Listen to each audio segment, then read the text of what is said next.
and the I suppose the cloud over it now is the sickness in the French camp and how bad that is. Because, there's a virus. Upamecano, Rabiot, Varane, all affected apparently. And if you look at the players that France are without going into the tournament, principally Pogba, who hasn't really seemed to be missed at all, and you look at the fact that they've had all these issues in the tournament. Deschamps had to rejig his backline. I think it was Kieran Cunningham was writing the Star during the week, and I'd completely forgotten about this. Do you remember when Ireland were looking for, was it Stan's replacement, and Deschamps was favoured for a long time in the betting? We could have had Deschamps, and I think he actually was a runner to get the job. He could have been the Ireland manager, longest serving manager at the World Cup, longest serving French manager I think ever with 10 years now, and we'll possibly see him in March. But he has this French team, and I think JD Gvardiol has just scored for Croatia. Sorry to interrupt, Johnny. Josko Gvardiol, the defender, the 20-year-old, 1-0 against Morocco. This is the man who got skinned alive by Lionel Messi. He was made an absolute fool by Messi, and he's had a brilliant tournament, and he's got his just reward. He's only 22 or 3 as well. 20. So he's he's a big future ahead of him. I call him the Iron Man in the mask as opposed to the man in the Iron Mask. I do wonder, like Morocco, are they kind of a little bit beaten, and their FA has been on to the authorities about the referee in the France game, because I think they were a little bit hard. Diving header, 1-0. It's a great goal, but we've a hell of a final. I do wonder. Lauro has seen a lot of World Cup finals, a lot more than me, and I do wonder how this ranks in terms of they can be disappointing as well. You can think like Argentina, West Germany. They can be disappointing. I don't think this one can be, because France have so much in their artillery in terms of counter-attacking force. Because we're all going to be looking at Messi for the whole thing. We're all going to be looking at Messi, and if you go back even to the after the Mexico game, and he scored in that game, JD, there was talk about Messi can only do so much nowadays, and everyone was sort of saying he's not the player he was, but he can still look at him now. I mean, that performance in the semi-final, and he's been an inspiration to us all, and I can't wait for it. Well, we've had a Grinch already in touch in 53106. Greatest game of all time, a joke, diving, cheating, fake injuries on a grand scale. Look, it's Christmas in 8 days? Well, actually, this has been a World Cup in that hasn't been a factor at all, in that it's been a bit of a throwback to, you kind of get away with more stuff than you should, and I think that's been refreshing. And Mbappe was getting a bit of a kicking from the Moroccans in the second half, and he just got up. He didn't get free kicks, and all fair in love and war. I don't think it's been that World Cup at all. Lara, you've been to World Cup finals at I think in Berlin, in was it Johannesburg? Equaliser. Sorry, we'll interrupt. 1-1. Morocco have equalised, and what a fantastic story this is. Imagine the noise. What a story this is. We'll get to that in a moment. Lara, yes, you've been, I think it was at Berlin's, Johannesburg and Rio. What World Cup finals before? I've been to 6. Wow. Whatever the others were. So, and normally in the cup final, in the actual final itself, John, the atmosphere isn't that good, because you got loads of freeloaders with tickets. Corporates, the Prawn Sandwich Brigade. Ashraf Dari has equalised 1-1. All right, cool. And zillions of them there. But you're absolutely right in terms of there were so many Argentinian fans in the stadium tomorrow. It will feel like a home game. More often than not, though, you go to these games and they disappoint, because obviously there is so much to lose. And I think that's the problem, is it's the so much to lose bit, actually, which stops it being a great game. I hope it's completely different tomorrow. I'd love Argentina and Messi to win it. But do we have fairy tales anymore? I'm not quite sure. I mean, the French have done remarkably well when you look at the players that were injured and haven't even made it. But I think your man upstairs might just look at Lionel Messi and say, go on then, this might be your kind of last day in the sun, as it was. I remember before the famous Zidane Materazzi, I think France beat Portugal in the semi-final that time. They did, yeah, 06. 06.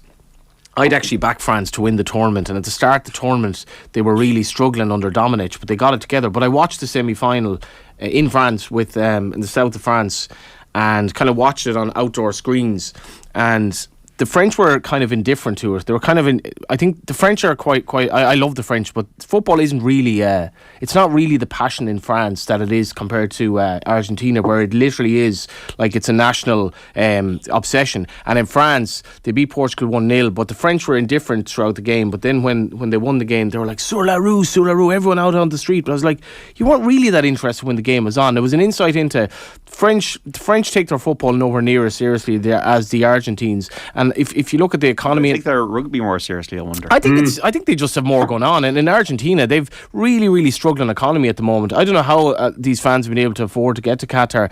They have difficulties they must have at credit home. unions. They have, yeah. It must be, but it must be, very expensive for the average Argentinian. And can you imagine being in Buenos Aires tomorrow? Like, just I think Owen Sheehan is. Yeah, that wouldn't put it past him. Not put it past him. Yeah, I just imagine, and I think what this means, it's 1986 is a long time for a country of what Argentina has brought to the world, and I want them to win, I have to say.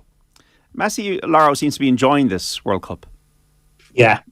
Well, probably, John, because he's got better as the games have gone on and looks a little bit fitter and sharper, more aware, and B, the rest of the team have as well. I mean, he's unbelievable at just finding that little, it's probably not, I was going to say half a yard, it's not that, it's a foot. I mean, he's got such a fabulous first touch as well. He just kills the ball, and the way he manoeuvres his body, we saw it with the Croatian guy who's obviously just scored today for Croatia. When he did him on the line, I've never seen anything like that in my life. It was unbelievable, and he just needs just a little bit of space, and he's gone for you. He's either he's passed it by you or he's beaten you, and he's just been amazing. I mean, the first game that I saw him, I said to myself, in fact, I was with my mate, and I said, he's gone. There's no chance he's going to do anything in this World Cup, and he's just got better and better. And in fairness as well, I mean, the French they've got better, haven't they? I don't think there's any doubt about that whatsoever. But I would just love Messi to win it tomorrow, and I just think that would basically, for me, certainly make him the best player that I've ever seen. 53106, the most disappointing World Cup ever was 1966. The whole world is disappointed still to be hearing about it, says Tom of Donegal.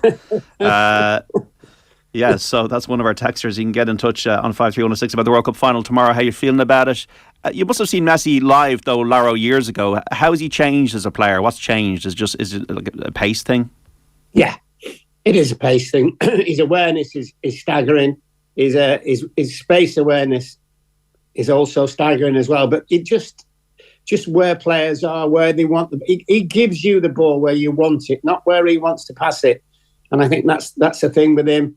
And, it's just, as I say, the first touch that he has. And you know what? I mean, I can't remember what game it was where he played the guy in and scored. It was like it was a reverse pass on the edge of the penalty area.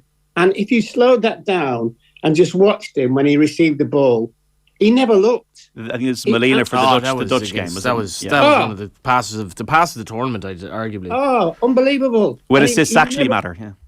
Yeah, he just knew. He just knew. I mean, you can't coach that. It's obviously inborn, and I like the way he handles himself as well. And I just think with the Argentinians defensively, they love a tackle. They like to hurt you if they possibly can get away with it. And I think that might be a little bit of a problem for the French tomorrow. And they're all happy to take a booking. It's just the way they play. It's like, yeah, I'm getting booked, so what? And they still continue tackling. It's going to be a fascinating game. It really seriously is. And I'm hoping this is a good thing. That the Polish ref's in charge, isn't he? Yes. And I would like to say, I mean, the referees have let a lot of things go, which has been really, really good. And I think, the time's added on as well has always been good. But I just think certainly that the South American referees have been extremely ordinary at best. And so I'm glad there's a European referee and we might get a proper game. And I think players now realise that they can throw themselves on the floor, but more often than not, they won't get a free kick. And it's been good for the game. And I just hope that goes across to everybody, including obviously, we're back in the leagues, etc., and that referees are a little bit more lenient, which will be good. Yeah. Well, there was 17 cards in the game that got out of hand, the Dutch-Argentina game in the quarterfinals. Oh, he was hopeless. He gave himself a yellow, didn't he? Yeah. Johnny, is there such a thing as deserve in life and in sport? Does Messi deserve to win a World Cup for everything he's done in the game? Yeah, but Look, Messi is incredibly fortunate to have the talent that he has. So I think, like, if Messi doesn't win the World Cup, he's an absolute... We can't be crying for Argentina. No, he's a multi-millionaire. He's won everything under the sun as a club player. And I'm like, I'm not going to cry for Messi, who's obviously, the greatest player I think I've ever seen. I think in terms of his talent, what he's brought to the game and the sheer beauty of the way he plays, yes, he does deserve to win a World Cup, but life isn't about that, and he comes up against a French team, JD, that know how to win.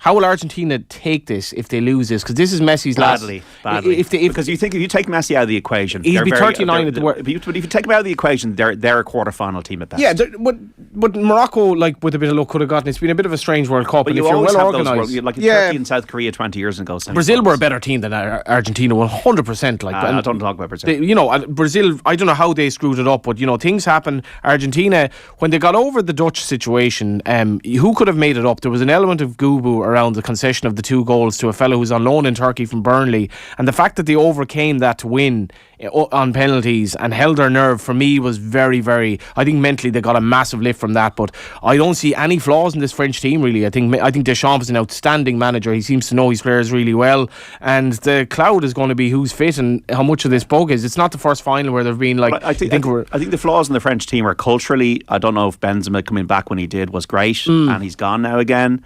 And it was roused the last time when they went out to the Swiss and the Euros. But I think the flaw, as you said, is the people that are out. Yeah, having to continually compensate, and as well as Tchouameni and Rabiot are doing, or Konate the other night was fantastic. He was. It's difficult to just gel everything together. Griezmann as well, JD. Well, Griezmann has been the best player of the tournament. Really, really grown as it's gone on everywhere, as well. And he's like Roy Keane. I do think maybe for Mbappe as well, and you think of the PSG kind of linked to the final. I do wonder how much these players are motivated sometimes at club level. And I think Mbappe looks like he's really, really just wants this. He wants this for France. There was a lovely story of Dembele making like a ginger and honey tea for Rabiot and a couple of the lads who had like their sickness, and he said everything is fine. They seem a really together group. BBC did a lovely feature on Deschamps before one of the games early in the tournament, and he's a really, really impressive guy. And be interested for him, JD. Does he decide that 10 years is enough? Or if you win tomorrow, you just drop in the mic and you're going to the desert island. Yeah, and Zidane has obviously been, imagine Zidane taking over from Deschamps, 2 totally different going players. To America. I think America's going to be a big thing for a lot of prospective managers. That's why I could see the likes of Mourinho taking over Portugal, because the lure of an American World Cup. Yeah, it'll be an amazing World Cup. But Deschamps, I think, will go down as one of the truly great sports people in France. What he's done. I'm trying to tell everybody I'm a great fella here, but I was in the tunnel after the last World Cup final, and we were all waiting for the players to walk past, and we could look into the press conference room where Deschamps was doing the press conference. He starts the press conference, and all the players then just ran in and just doused them all in water. So it was a lovely thing to see, because it was, and they all started going, "Did it?" And they all started then standing on the tables and dancing. And when you think, JD, John, that was the thing, of course.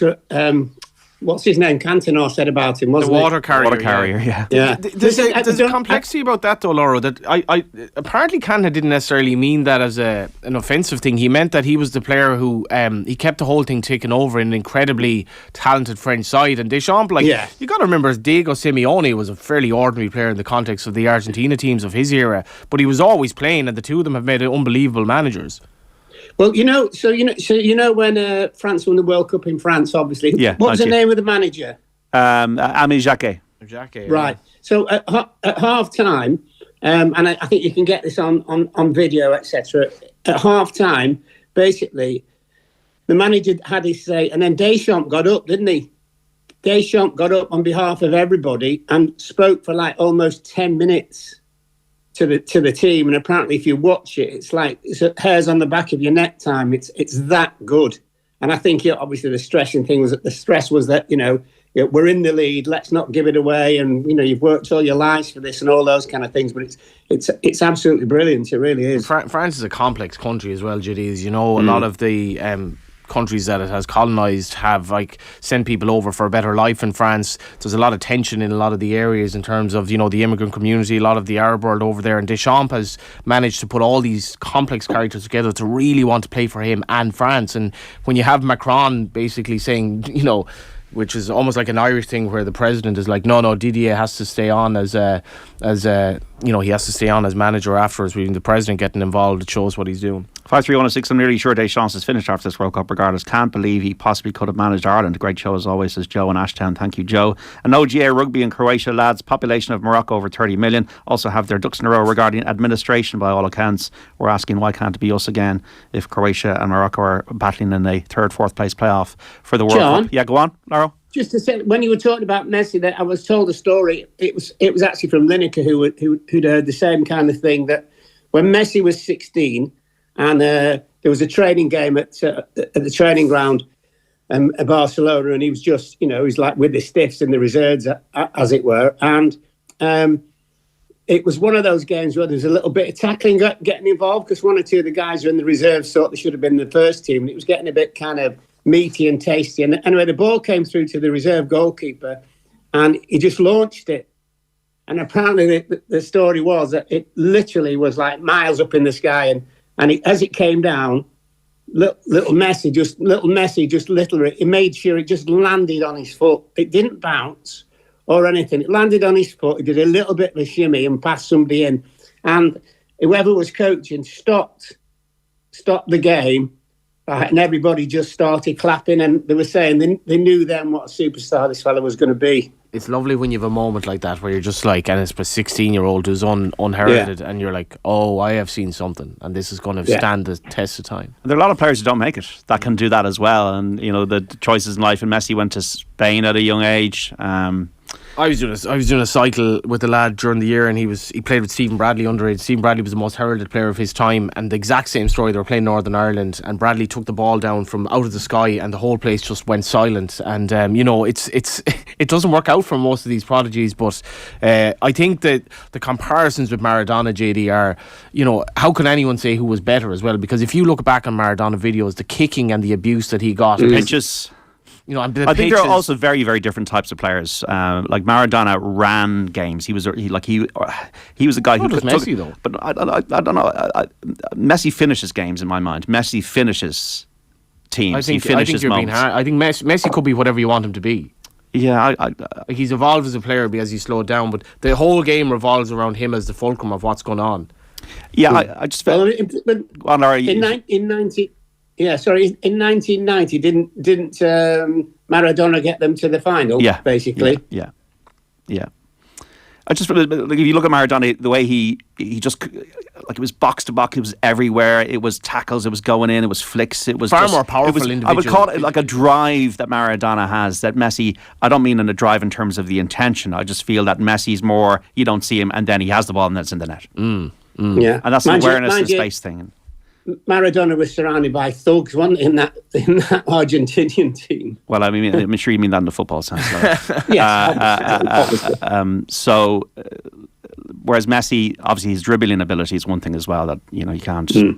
As Croatia nearly scored there. But it's also a fact that Messi's diminutive nature, it could well be a help to how good he is, in the sense of, if you can control the ball, and if I ever coach a team of kids, and I probably won't, but I will say to them, the first thing is just get your touch right. If you can kill a ball, everything else will follow. And Messi's a centre of gravity. Where can you imagine somebody 6'3" being able to do what he does? I really can't. So if you are a small kid, and people like Wes Hoolahan was, and Roy Keane probably was to an extent, written off because they're small, don't let that bother you. And I think Messi has inspired so many people in that regard. Yeah. Mbappe then, Laro, he's very carefree on the surface, but obviously he's working incredibly hard, given you can't be that good and that fast and that skillful without working very hard.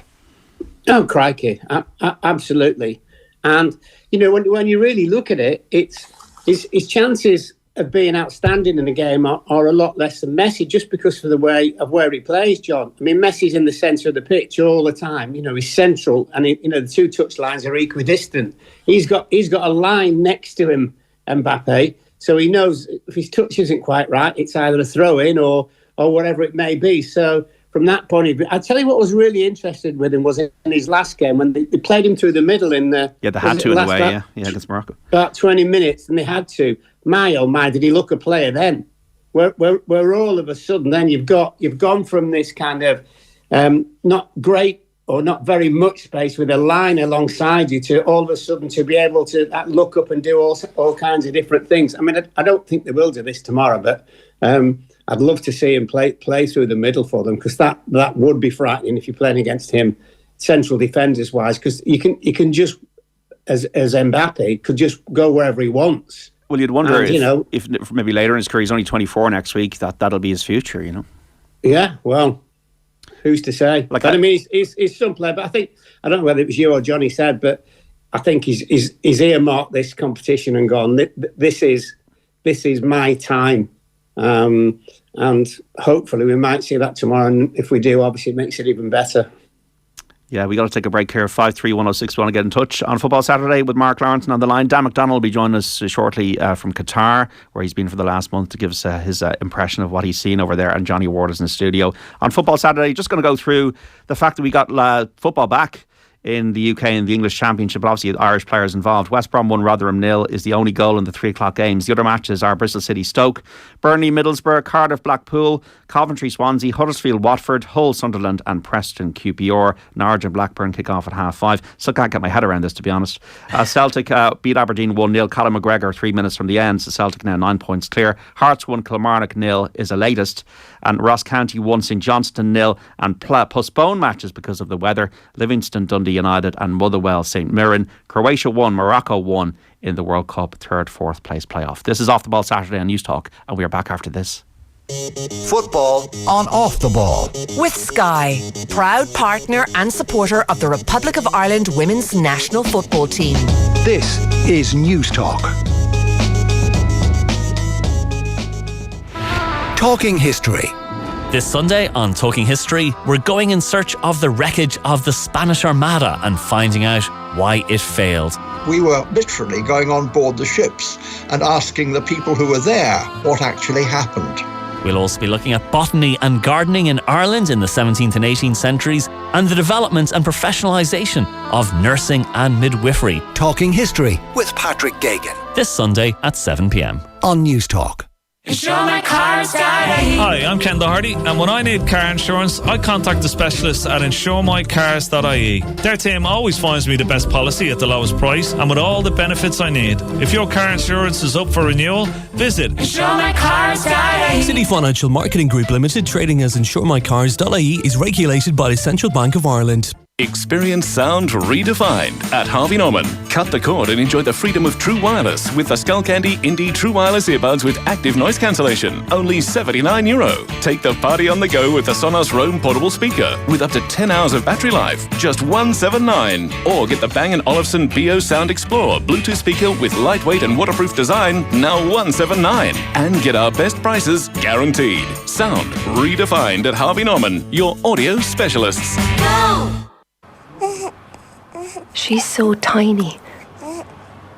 All I want to do is take her home. There are now over 3,000 children homeless in Ireland. Many of them have been born into homelessness. How many more children have to suffer? Right now, Focus Ireland teams are on the ground providing vulnerable children and their families with the critical support they need. But we urgently need your help. Please go to focusireland.ie and give as much as you possibly can. The train calling at Platform 3 is the 1959 service to Cork. Calling at Charleville, Mallow and Maria in C32A starts chemo next month. We don't always know who's at risk from COVID-19 and other viruses, but we do know how to protect them. Keep hands clean and wear a mask. Let fresh air in. Get vaccinated and stay at home if you are unwell. From the HSE, for us all. Dear Santa, I need you to get our street onto Air Giggly Bits before I go mad. Give your family the gift of Air Gigabit Fibre Broadband this Christmas. Our fastest, strongest, most reliable connection ever. Sign up to Air Giggly Bits, Gigabit Fibre Broadband today and get €50 off your bill. For more, call 1800 500 300, go in store or visit air.ie. Offer ends December 29th, subject to location and availability. 12-month contract. Setup fees may apply. T's and C's apply. For full terms and promotional details, see air.ie/broadband. Mr. Blue Sky, please tell us what. The Lotto jackpot is an estimated €9 million. Play responsibly in store, in app or at lottery.ie. The National Lottery. It could be you. You hurl your hearts out for the people who know you inside out. And when you put the ball over the bar, you put the parish on the map. Because when it's club, it lives forever.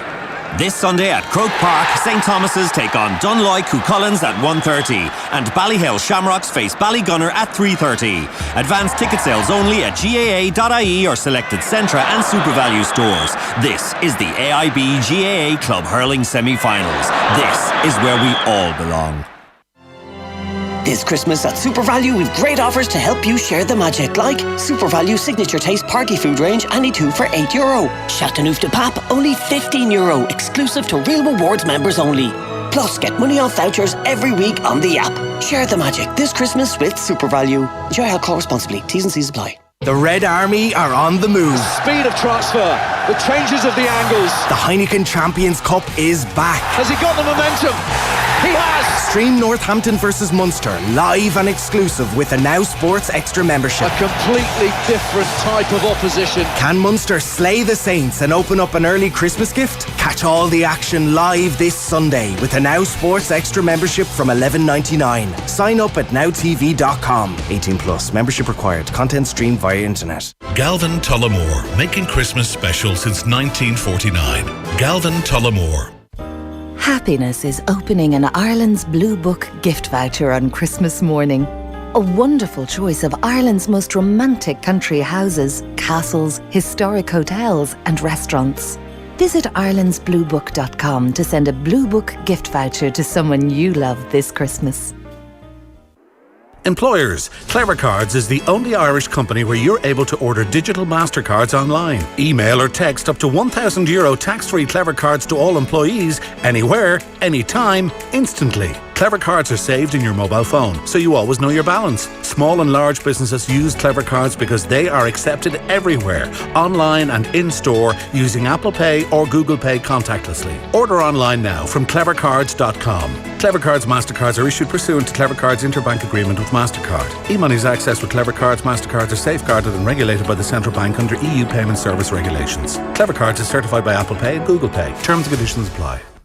Football on Off the Ball. With Sky, get more of the sports you love on Sports Extra with BT Sport and Premier Sports. This is News Talk. And you're welcome back to Off the Ball Saturday here on News Talk. John Duggan with you through until 8 on this extended show this evening because we got live commentary later of Ulster against La Rochelle. The match now being played in Dublin at the Aviva Stadium. This, though, at the moment is Football Saturday. Remember, Football on Off the Ball brought to you by Sky. All the football you love in one place across Sky Sports, BT Sport and Premier Sports. On the line, Mark Lawrenson in studio. Johnny Ward. Johnny, we're watching Croatia. Morocco 1-1 at the moment. It's hilarious stuff. It's 33 minutes in and I think Morocco had some reason to be a little bit annoyed at the referee in the France game, but what happened here was one of the Moroccan players went into the box, he was tackled and then he sort of kicked it out of play, but they swarmed around the referee, like effectively kind of manhandling him in a very God, that would have been a 3 or 4 straight yellows like a few weeks ago, no problem at all. But the referee has just said, no lads, chill out here. But they want to win this third place playoff. I think they want to be that African team to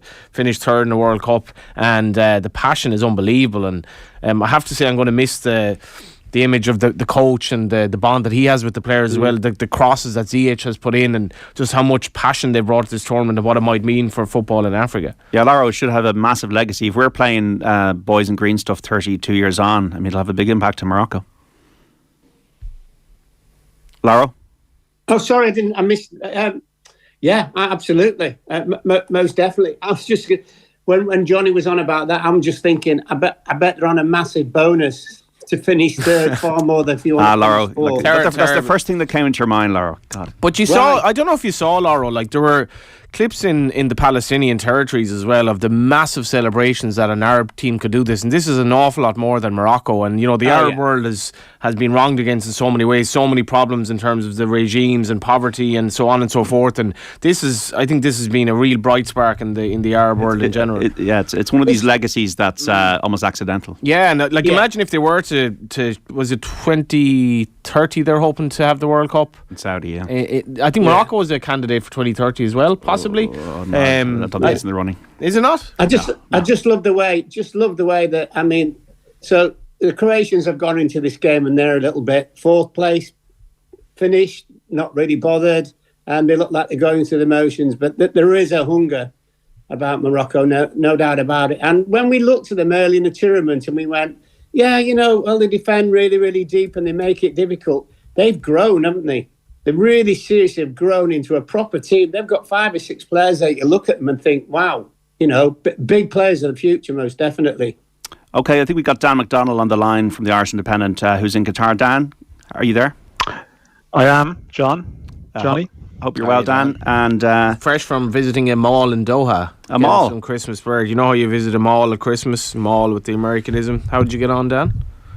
It's a different shopping experience, all right, Johnny, to say the least. Although maybe it's not. It's like everything in Doha. You've got a bit of, you can have a little bit of traditional sort of shops 1 minute, and then you walk around to like your name any Western brand you want, really, for anything you might possibly want in the world. So you could be in New York around one corner and Doha around the other. So into the souk then, which is sort of I suppose the most authentic part of Doha, sort of markets and stuff like that. Now it was rebuilt in the 1980s, but it is a little bit more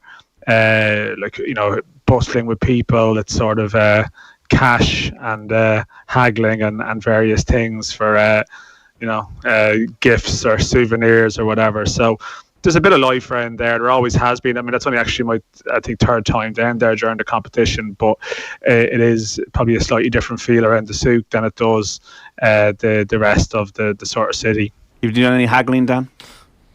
I didn't really do too much. I didn't have the heart to engage in it. Like, so some people just have the personality to just haggle. It's just like Johnny here. No, I'm not. I'm a terrible haggler. I'm awful. I just like people who go on holidays to third world countries and haggle over $1.50 or whatever. And I know Qatar isn't. It's like, just pay the bloody man. Like, he's not on the money. Yeah. So that sort of attitude, yeah, which is the correct attitude. What's the last week been like then, Dan, in terms of what you've seen, what you observed, and as it kind of all draws to a close now? Yeah, well, as you know, John, like the last week can be a bit different if you're covering the tournament. I mean, you have that sort of rhythm of games every day, and like there's always a very strange aspect to the last week that quite naturally, as more teams go and get knocked out, fans go with them. Even media in some cases would go with them. So, you take the Brazilians out of the equation, for example, that obviously has an impact. England going out of the equation as well too. They probably had more fans than any of the European countries, although we're nowhere near as much as the others. And then you have a couple of days where there's no games, very obviously. So unless you really went down to the souk, as I mentioned, or to maybe one or two other places, I know there was stuff going on and fan festivals, you'd sort of be in that zone of, I wouldn't say not quite knowing the World Cup is on, because there's still a lot of signs and a lot of stuff around the place as regards that. But it's definitely a different pace of the week. But of course, it just cranks up again to another level tomorrow when you have that match day excitement. And what you do seem to hear, just anecdotally or just whatever, like there would obviously be a lot of people who are just arriving in now for the weekend. There would be certain guests and stuff who'd be arriving in. So that'd be a slight difference to it. All about, we've been speaking in the first half hour there, Dan. It's the Messi final, isn't it? I think as you've written about today. No, it is. Yeah, I think it's whatever happens. It's going to be. I feel like whatever happens at full time whistle, the camera is probably going to be panning to him. As it has been during this competition. That the big personalities in HD at the end of their sort of relevant games. And I'm amazed really that we're here, like in the sense that having been there in 2014 when he had the final, and that sort of sense of okay, this might be his time then, and there was this incredible momentum around Argentina, and then seeing them in 2018 being a little bit all over the shop, and naturally then you do the sums in your head. Okay, what age is Messi going to be in 2022? You think this isn't going to happen. This is never going to happen.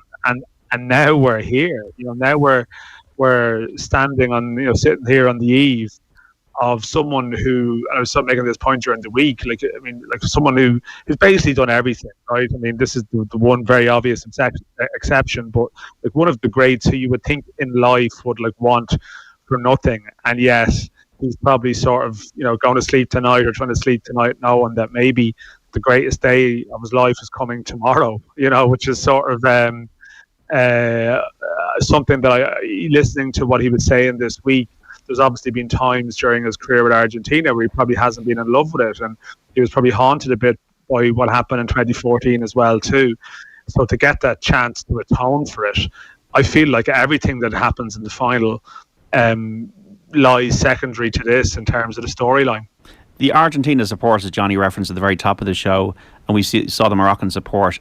Do you think this has an impact, or has had an impact, and could it have a 12th man impact tomorrow? Like, it's hard to say it definitively. I mean, it's how do you measure that? I think probably during the competition you would say it's probably helped them, Argentina. But I mean, that's a very, you can it's easy to say that now in hindsight when they're in the final. Like a slight fear I would have had almost around, I think, was it the round of 16 celebrations that they had, and it's like it's absolutely frenzied, and you're sort of thinking like the emotional roller coaster that this team is on. Whereas they were crying on the bench, Dan, after scoring against Mexico. Like, it's, you know. Yeah, it's and look, like, the people are emotional, like, you know, passionate, fiery, and, like, you know, you can sort of, why does everyone talk about wanting to go to football in Argentina? Because it's different, right? Because, like, you know, it's still fans in the stadium and players on the pitch, but there's more ferocity and intensity there, and that sort of transfers to their national team in these tournaments. And, like, the one thing you would say is this has to be a roller coaster for them. Like, you think of, I don't know, you think of games in your life that you remember, say, Ireland playing, and sometimes it's hard to, like, back it up a couple of days later. Like, what a goal! Example. What a goal for Croatia. Sorry, it's Orsic has got it. A beautiful curling shot off the post, 2-1 to Croatia. One you would have been proud of, Dan.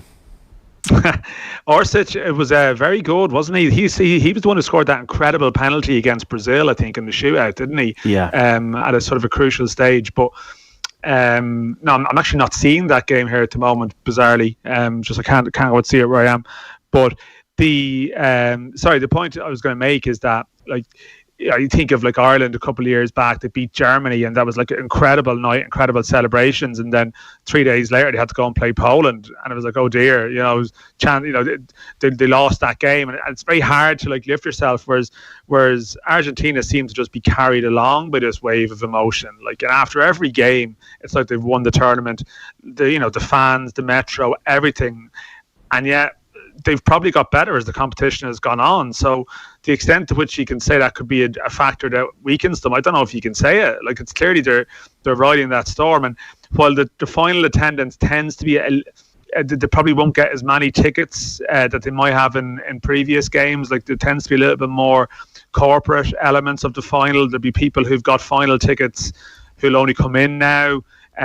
But it has to help in some way. I mean, Mark's pretty better placed to talk about, like, you know, what impact the crowd has in a game. I'm sure it's a help for them, but obviously there's a stifling pressure on them to a degree as well too. Maybe not as pronounced as it was in 2014 when they were, you know, there was a sense that they were going to do it. This time they're probably still, you know, the underdogs, are they? You know, but maybe not in a dramatic sense. Yeah, we'll get to Lara in a second. Just on the France build-up, there's been a bit of a worry about a virus in the camp and uncertainty over certain players and their complete ability to be 100%. But I suppose they've done it. They've worn the T-shirt. They know the rhythms of a final. They know how to perform in a final, and that must be an advantage to them. What's been the vibe in the French sphere? Yeah, well, I mean, the illness is definitely a talking point. You know, there's no avoiding it. I mean, there's been a lot of illness around the place here generally. You know, like, there's sort of quite a lot of you know, within the English media, there was quite a few people unwell. You know, like, sort of really laid low for a period of time, and very, like, strong messages I think being put out to them about sort of wearing masks when speaking to players, and there was a real sense of something was going around the place, and then it seems to have gone into the French camp now, and you probably might have seen the pictures of them coming back after the semi-final, and Rabiot was effectively isolated from them up on the balcony. So, and now it seems like a couple more players are afflicted. So that's obviously disruptive. Is there much chat, Dan, that it's in relation to the air conditioning, or is that kind of a conspiracy theory? like, I'm not going to diagnose that, but that's obviously something that's been said, yes. But then there's obviously other types of sort of strains of flu, camel flu being mentioned as well, and like sort of various things. So I don't like. I honestly just I don't want to sort of start coming on with authority. I mean, the aircon was definitely. I think the Germans earlier in the tournament had an issue with this as well. That it is true. I mean, like the stadiums, the facilities, a lot like the aircon is on all of the time, and that change in temperature and stuff can be sort of unsettling. But I don't know. This is obviously more of a virus that seems to be running through the French camp in the sense that it seems to have taken a couple of them down, and they're obviously hoping to recover in time from Sunday. But the broader point, John, to what you're saying, I mean, but in the context of that, if you look at like how France have absorbed various injuries, you've probably talked about it already, but like, Kante and Pogba and Benzema and, Nkunku as well, and Kimpembe, and like, various big players that they've lost, and yet they've been fine. And while one way of looking at the French performances has been they haven't been madly impressive, right? Like, at times in the England games they were second best, certainly at times in the Morocco game they were second best. I suppose the point is that at key points of those games they did sort of respond. Okay, Harry Kane's penalty was blasted over the bar. What happens if he scores it? Who knows? But they just seem to have that big game ability and calmness that even when they were struggling in that second half against England, they then were able to come back off the ropes and create like 3 really good chances in 5 minutes and score from one of them. And there's something about the being there, done that vibe around them with Deschamps as well too, and a number of the players that naturally would make them, I think, the favourites tomorrow. Yeah, 53106 for your texts. We got Barry and Kilkenny in touch. Lads, for me, what gives Messi the edge is that he's playing in the year of sports science against players who can't be better than they are, not out on the sauce on a regular basis. He's made fools of unbelievable athletes time and time again. Interesting. I think that's a very fair point. Yeah, I know, like, we're always better than we were 10 years ago and everything, but I think, we are in an ultra professional area where even at League of Ireland level, all your data is managed, and the manager can tell you how much you ran, how much you didn't run, and Messi still just has that genius. Seamus in Donegal's been in touch. Who does Mark Lawrenson consider the greatest player ever? Is Messi number one? I think Mark has kind of said he is, but who's in his top 5, Lauro? My top 5. Yeah. Sorry, putting you on the spot there. All right. No, Messi, Pele, Maradona. I'll have to. Who you say? Maradona. Yes, sorry, Maradona. I'll put Ronnie in there. Ronaldo and anyone. Roddy Whelan. No. No. he wishes Ronaldo. How good was Georgie Best, Laurel? Brilliant. But you forget that I think he finished at 26, basically, didn't he? But yeah. I remember, my history, obviously, with Bobby Charlton and Nobby Stiles at Preston and everything. And Nobby said to me that he was the best tackler in the Man United team. He said he used to slide tackle everybody. He said he was unbelievable and just nick it off people's toes. And also, occasionally, when the trainer wasn't happy with them because they were messing around a bit too much in training, the trainer would make them play one touch, and he said George would just play it off. He'd just play it against your shin all the time. He said you couldn't get anywhere near it. That's amazing. Like if George Best had and again, part of his makeup was the fact that he did have issues in life. But say if he applied himself to the extent that Mbappe or Messi does, and had the sports science of the modern day, Laura, had the country that could qualify for it. At a country like. How you do wonder, talent-wise, he probably wasn't far off. One of the best. Oh, I saw him quite a few times when it just left foot, right foot. When it was bedlam around him, he'd be the one with the cool head, etc. You'll all seen that goal against Tottenham when he lobbed Pat Jennings, and there's about 4 people on the line, and it goes in the top corner, Yeah, but by the same token, he will always tell you that when he played in the team, he had a minder in Pat Crerand. Pat Crerand used to go to anybody who chopped George in half and just went, "You'll be next." And by the way, tell your mates if anybody wants to come and take George on, they're going to have to get past me. And he would do it in the tunnel, coming out the tunnel together, and players would say to him, "You better watch out today because I'm going to break your leg or whatever."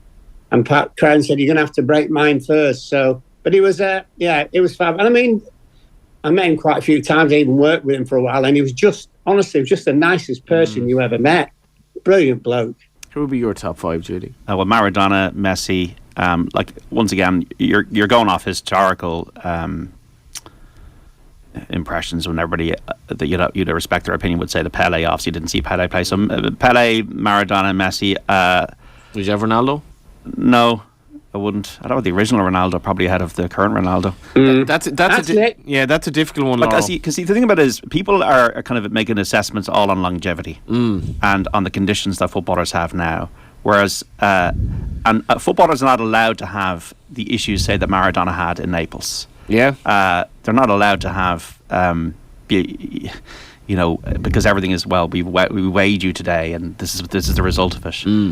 Whereas I look at players that would have had, difficult backgrounds, or not to say the players that now don't, but it just seems easier now. If you make it, you know what the plan is. You know what you know what the template is to fit into. Whereas I think back in the day, I think it was a lot harder. If you just look at the Maradona Belgium performance, it's on YouTube. Just watch the Maradona Belgium. But to say top 5, I'll have to think about it. I don't know about you with Dan, but it's hard to think off the top of your head, because obviously there's 3, and then there's another 2. Who are the other 2? Bobby Charlton. Yeah. Honestly, two-footed player. And by the way, not just passing, shooting was unbelievable. And proper heavy balls in those days. Yeah. And, in an era where you could get chopped in half on a regular basis, pitches were awful. But as well, Laura, you're speaking about players that you probably wouldn't have faced. Is there anybody you faced as a defender you're going to yourself, I can't deal with this here, I'm in trouble? Sorry, John, but no. That's why we love him. Know your audience, John. Know your audience here. Dan, actually, you had a game during Qatar, did you? You played with some of the hacks out there. Well, I mean, I did. In the context, I think Johnny, in the context of discussing the 5 greatest footballers of all time, I think it sort of sits aside. I can assure you that none of those. There's no contenders in that game. You didn't jump over a bin, Dan, did you, when you scored? No, I didn't. That was a separate game. I mean, the broader debate. I mean, I'd love to know more about the likes of, say, Garrincha, like Brazil. Yeah. Like, you read the book about Garrincha and Beckenbauer and these sort of players of the of a sort of a bygone era, and that's curiosity about them. Like the rest of the Brazil, Pele's team, Jairzinho and people like that. But it's very hard, Cruyff. Like, you can just throw out names of like sort of genius players, but I suppose like there probably is players now who do fall by the wayside too. I would say, like it still happens. Like, you still hear these stories of these precocious talents that disappear, but they disappear quicker, I think, as well. They get found out at an earlier age. I'll tell you what, John, I actually completely forgot about Cruyff. Completely forgot about him. He made it look so easy. He was one of the first who would stop you, as in slow you right down and then just kind of go past you in half a second. I thought it was brilliant. Yeah, got to take a break. Mark Lawrenson, Dan McDonnell in Qatar, and Johnny Ward on Football Saturday. 5-3-1-6. Just go through some scores. In Scotland, Celtic have won. 1-0 away to Aberdeen. Conor McGregor on the mark there today. So that is the situation there. And half-time scores. Hearts 2, Kilmarnock 0, and Ross County 1, St Johnstone 0. And in the Championship, where we have goals, Bristol City 1, Stoke 1. Cardiff 1, Blackpool 0, Coventry 1, Swansea 0, and West Brom 1, Rotherham 0. It is 2-1 to Croatia in the 3rd, 4th place playoff in Qatar at half-time. We're back after the news. Don't go away.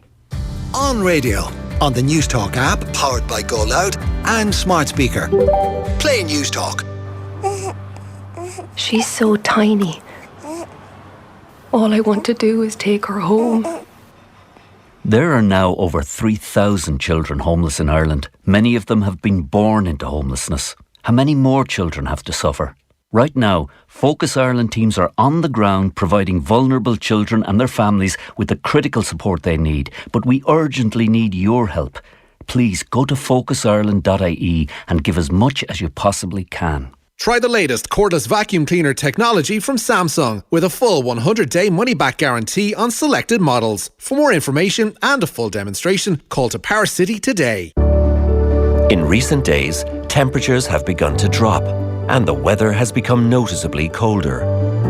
With the prospect of continuing high energy costs, the days and months ahead will remain challenging for many. It's vitally important we all stay warm and well through these colder periods. Support is available for those who need it. And government has put in place a range of measures to lessen the financial impact on families, households and businesses across the country. Be sure to make yourself aware of the support, information and advice available to you through a loan, MABS and the Commission for Regulation of Utilities. For more information, visit gov.ie/reduce your use. Brought to you by the Government of Ireland. I'm tasting merry and bright notes, a blast of seasonal spirit, a hint of crisp winter morning, a bouquet of candy canes, a cherry red nose of reindeer, a body of Christmas pudding. Go full-on festive with rustic red and wonderful whites from just €8. All part of Centris Christmas wine sale. Enjoy it sensibly. At the Guinness Storehouse, we bring the best ingredients together. This Christmas, we welcome you behind the snow-capped Guinness gates. Tickets include live entertainment, an immersive Guinness installation and Christmas tree created by award-winning Irish artist Griff. With incredible views from the Gravity Bar, celebrate Christmas with the most important ingredients of all, your friends and your family. Book your tickets online today. Terms and conditions apply. Get the facts, be drink aware, visit drinkaware.ie. Dear Santa, Gift 5G this Christmas with Air's best ever prepay offer. For just €20 top up, get no limits 5G data, unlimited calls and texts. Gran does need a new phone with 5G so she can watch even more cat videos. In that case, choose from our range of 5G phones, including Samsung A13 5G, Oppo A54 and Nokia G50. For more, go in store or visit air.ie. Phone subject to availability. €20 top up every 28 days. Fair usage applies. Offer ends December 31st. For full terms, see air.ie. If something's free, why would you turn it down? I mean, a free haircut from a 5-year-old. Oh, no. Or a free sample of onion paste. Oh. Well then, how about a free tour of your neighbour's new shed? Oh, sounds, well... OK, look, they were bad examples. But how about a free eye test and free glasses from the €69 range of Specsavers with your PRSI? Well, that sounds like something to smile about. Book an appointment or find out more at specsavers.ie. Get into the festive spirit with Pandora's Last Chance promotion. Still looking for the perfect gift for yourself or a loved one? We're treating you to 50% off selected items when you spend €109. The countdown to Christmas is on. So what are you waiting for? Available in-store and online at pandora.net while stocks last. Terms and exclusions apply. A Christmas gift card for the 5-star Glenlow Abbey Hotel and Estate. But what to choose? An indulgent Galway getaway? A round on Glenlow's Championship Golf Course? Afternoon tea and falconry? Or dinner in the award-winning Pullman restaurant set in 2 original carriages from the Orient Express? The luxury is theirs, the pleasure is yours, and the gift is Glenlow Abbey Hotel and Estate. Visit glenlowabbeyhotel.ie. If you or a loved one experience a medical emergency, Hermitage Clinic has an emergency department that's easy to access and ready to help. Our dedicated service provides rapid access and treatment for patients. It's delivered by a specialist team, supported with the latest technology and world-class facilities, ensuring your safety and comfort. If you need to access our emergency department, the first step is to talk to our team on 1800 645 999. Please check website for opening hours. Put your trust in our care when you need it most. BlackRock Health. Better together. Mr. Blue Sky, please tell us what... The Lotto jackpot is an estimated €9 million. Play responsibly in-store, in-app or at lottery.ie. The National Lottery. It could be you. The Queer Irish Lived Experience is part of Irish history. Due to popular demand, a special bonus episode of News Talk's #1 podcast, Inside the Crime, The Charles Self Murder, is available now. This exclusive live episode was recorded with a panel of experts and contributors from the series, offering even more insight and analysis into the murder of Charles Self. I'm sorry about that. I can't do anything about it, but it is not going to happen in the future. Don't miss out on this bonus episode. The AIDS pandemic really had an impact as well because people had to hide. Subscribe now and get access to the full box set on newstalk.com/Inside the Crime or on the Newstalk app, powered by Go Loud.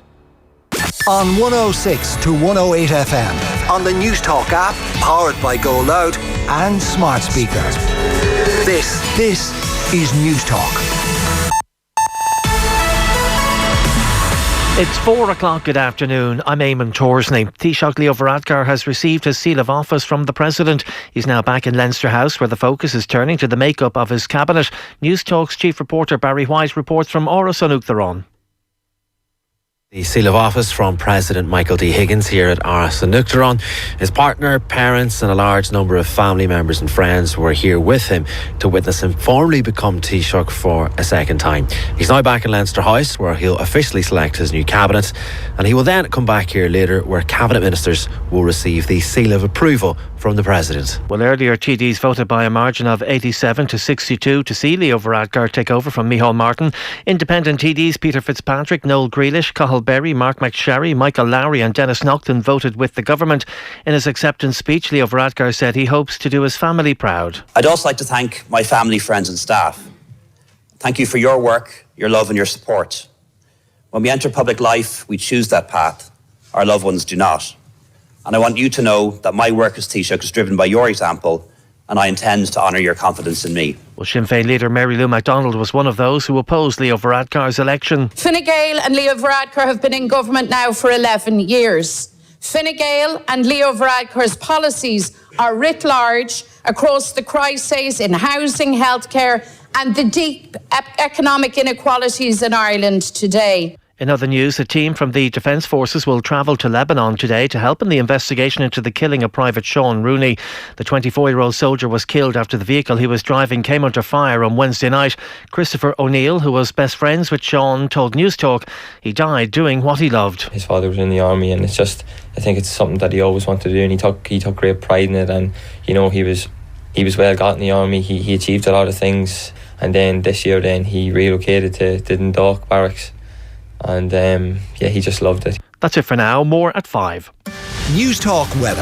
Thanks to Ryanair. Ditch the candles this year. Blow them away with a Ryanair gift card.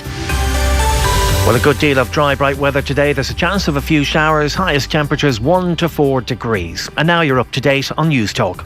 Football on Off the Ball. With Sky, get more of the sports you love on Sports Extra with BT Sport and Premier Sports. This is News Talk. And you're welcome back to Off the Ball Saturday here on News Talk.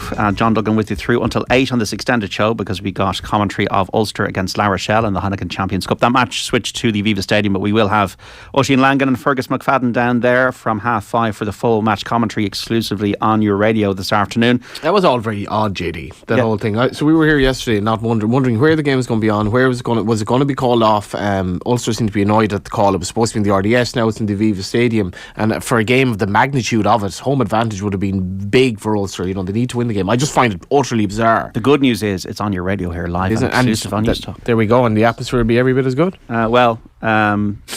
It won't be, actually. It'll remind us of the days of the behind closed doors stuff. Well, I think this is behind closed doors, this match today. Well, we were on about the influence of the France fans. It did show that behind closed doors, home and away advantage didn't matter anymore, and that, you know, that's the only thing about France tomorrow. That was the one thing.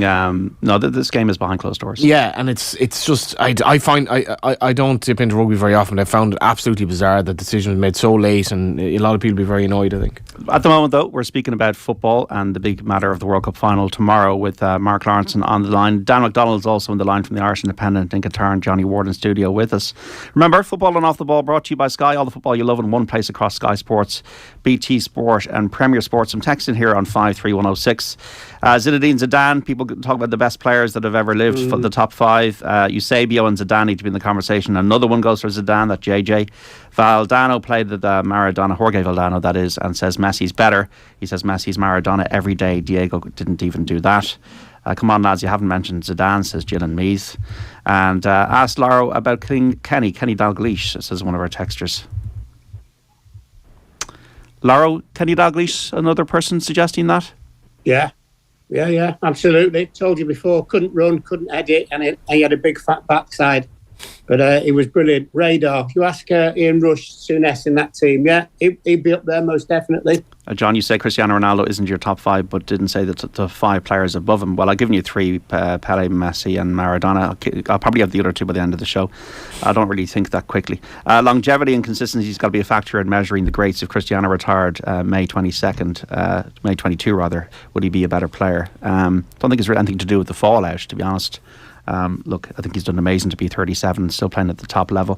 Franz Beckenbauer, Charlton, Baresi, Maldini, Di Stefano and Cruyff must feature in any conversation, but it's a question of who fills the places 2, 3, 4 and 5 behind Norman Whiteside. He retired at 26 odd as well. Yeah, he had a bad injury. I think it's still one of the youngest players, if not the youngest player he was at the time, to play in the World Cup finals at the age of 17 in 1982. Dan, what will be the takeaway, as it were, from Qatar? Now you've been there for a month. I'm sure you're happy. Obviously, you're delighted to be at the final tomorrow and working at it, but also to come home. But what would be the imprint in your mind at the moment of Qatar 2022? Strange place. Quite a strange place. Wouldn't necessarily be for me in terms of being sort of dying to rush back or anything like that. There's obviously I think the issues with Qatar are sort of pretty well documented at this stage. It's sort of not original to raise them, but obviously they're still probably in your face when you walk around the place. I mean, I've done some pieces in the last week sort of chatting to various people living over here, various Irish people living over here, and it's very hard to sort of you can't sort of put them on the spot in the sense of asking them about their life decisions. I mean, for various reasons, there's a lot of people here doing very well. There'll be a lot of sort of expats from a sort of a European background who would have made a very good life for themselves in Qatar and would consider it a place where there's great opportunities and great potential to sort of do things for themselves. But obviously it's a country where sort of the inequality is very much in your face, and you would chat to people here working maybe some of the tougher jobs who are in a tough situation. And I think for anyone coming here for a month, and this has always been my point really, we're not seeing a really an accurate real picture of what life is like in Qatar. They've stopped a lot of things for the month to make sure that it worked, and from a logistical basis, right, it's been fine. It has worked, but that's with a lot of projects ceased, stopped, schools, a lot of offices and stuff closed, everything. A lot of people who come here are sort of on these corridors that you're sort of you can go sort of 5-star to 5-star in a lot of cases, and a lot of people who've come here will do that, and then they will obviously talk about, this isn't as bad as I thought it, as people were telling me, when they're not actually seeing the things that were bad, and are bad, and that's something you're always aware of. So I think those feelings are there sort of throughout your time here, that it's been an enjoyable competition. Yes, it has. There's been a facility to go to a lot of games, which if you have the right credentials, you're privileged to be able to do it. But in terms of it, sort of saying to the world, as Infantino and various people were trying to say yesterday, that in some ways, this has been the best tournament ever, and that people have come here and they've seen that a lot of what they've told before it wasn't true. I don't think anyone can start saying that definitively, because I don't think you have to scratch behind the surface too far to see that there's still a lot of valid concerns that you would have about Qatar, and we're going to be talking about this again. About this region again, because in Qatar are going to go for an Olympics, they'll probably have a decent chance. Saudi Arabia are going to go for a World Cup and to go for big tournaments. So this is a part of the world that is going to remain in the discussion. And I suppose that the glass half full slant in it is that the global power of football, the sort of popularity of football has shone a light probably on issues in Qatar that say, the sort of the horse racing relationship with Qatar, golf, F1 hasn't maybe succeeded in generating that debate. Football has. So we'll see where they are in 10 years' time, which is a lot of people would say there's a 2030 vision here. They want to achieve certain things by 2030 in terms of their society. So maybe we'll see in 10 years' time that they're further along the road, but I wouldn't be so sure. I think a lot of it is that they're trying to obviously get different revenue streams because oil won't be there forever. But we think about countries as if that's the way it always was, and a lot of these man-made countries are not even that old. And when you think, say up until the exploration of oil and gas, most of the world, give or take, was of a similar enough poverty, really. And when you have a country like Qatar, which is a country of a tiny amount of people getting all this oil, and the figure of 1 million per person being spent on the World Cup, and you know the feeling in Cheltenham, JD, when you leave the course for the last time and everything starts to die down, and there's this kind of almost eerie like after effect of it all. And can you imagine the Qatari workers who get up on Monday morning while everyone goes home and they think that their lives were, and do we care about them? Maybe we don't. But if you're a guy who's come over from Nepal to feed your family and has basically had to work in obscenely hot conditions to build these stadia that won't have any real legacy, because they just have the money from oil and they're able to just give it away and spend it like they are. It's like it's sick, really. It's sick that there's so much inequality in Arabia itself, and Saudi Arabia has so much money. It's not the only place. It was in Brazil. There was favelas, just in the same neighbourhood as a World Cup final stadium. Saudi, the likes of Qatar having access to so much money for such a small amount of people, such that 80 to 90% of the country are expats. It's quite sick when you think about it, and there's no real legacy beyond how corrupt FIFA has become. Gianni Infantino, who I'm sure doesn't see himself as corrupt, but he just threw in there, Dan, yesterday that there's going to be a Club World Cup. I was kind of thinking to myself, two things out about player welfare. Is this going to happen? This Club World Cup? It seems like a big imposition. Well, I mean, he's been talking about it for a while, and the Club World Cup stuff is probably caught in with this FIFA UEFA sort of power struggle and game playing and stuff that's gone on back and forth and creating a sort of a big Club World Cup. I mean, there's obviously financial incentives to that, but even in the context of lot of what's going on around club football with sort of the Champions League, the Super League, without getting into it, there's obviously this expansion of the UEFA Nations League to bring in some of the South American teams, because the European and the South American federations have been getting closer. And now Infantino was talking about, let's have every second year, let's have the FIFA World Series friendly tournaments in March between teams from all four confederations. So it all, he does throw stuff out, right? So he has done this before in terms of after a FIFA meeting. He has talked in grand terms about things that are going to happen, and then in actuality you get closer to it, they don't necessarily happen that way. For example, it was very much set in stone before. It seemed that the World Cup in 2026 was going to be 16 groups of 3, like the 48 team one. Now they're rowing back from that, it would seems, but I don't know if there's any appetite to row back from the concept of a Club World Cup. I think he's fairly set in it, and in fact there's going to be a change to the international calendar in 2025, which I think is probably related to it in some ways, that they're going to, you'd obviously be aware, Ireland fans, international fans would be aware that every September and every October Ireland would have 2 games. That's going to be merged into one window from 2025, and I think probably that's going to create time elsewhere in those years to have that sort of long club tournament that they want. But Infantino, it's just hard to take, very hard to take. But that wouldn't make him stand out from previous FIFA presidents. He dropped all this stuff out there yesterday and then added in a quite subtle well, not subtle really. In fact, it wasn't subtle at all. But he tried to sort of stick it in at the end and it has been clarified that my initial 3-year term, which he took over obviously from Blatter, doesn't count as one of his 3 terms of office.